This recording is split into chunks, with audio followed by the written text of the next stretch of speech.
پھر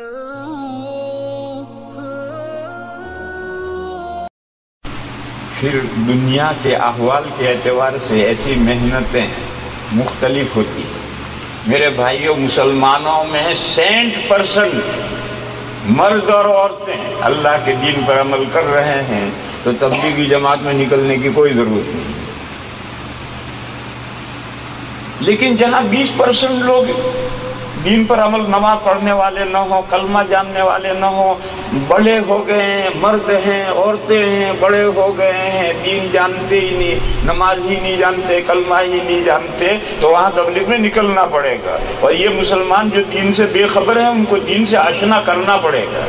یہ مکتبوں میں آ کر کے نہیں پڑھیں گے، مدرسوں میں آ کر نہیں پڑھیں گے، ان کو لے کر مسجدیں پھرنا پڑے گا، مسجدوں کے ماحول میں رکھنا پڑے گا، اور ان کو دین سکھانا پڑے گا۔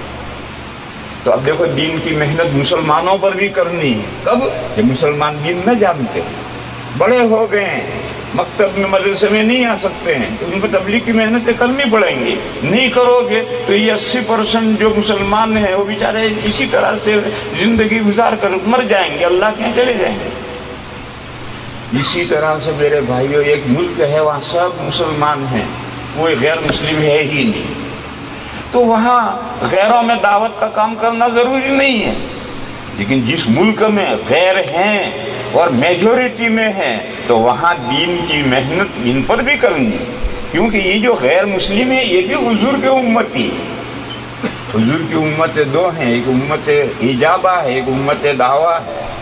ہم امت اجابہ ہے، حضور نے ہمیں دعوت دی ایمان کی، ہم نے کہا لبیک، ہم تیار ہیں ایمان لانے کے لیے، لے آئے، تو ہم امت اجابہ ہیں۔ اور یہ جو دوسرے نن مسلم ہیں، یہ بھی سب حضور کی امت ہے، ان کو بلایا جا رہا ہے، انوائٹ کیا جا رہا، آؤ اسلام کی طرف، وہ بھی نہیں آئے، وہ بھی حضور کی امت ہے۔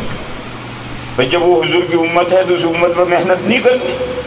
جیسے یہ دین سے کورے، نماز نہ پڑھنے والے، دین سے بے خبر، دین سے غافل، ان پر تبلیغ کی محنتیں کرنی ضروری ہیں، تو یہ جو بیچارے بلائے جا رہے ہیں اور سنتے ہی نہیں، یا ان کو بلانے والا ہی کوئی نہیں ہے، تو ان کو دین کی طرف حضور کا امتی بننے کے لیے بلانا ضروری نہیں ہے۔ بہرحال ملکوں کے اعتبار سے، حالات کے اعتبار سے دین کی محنتیں مختلف ہوتی ہیں۔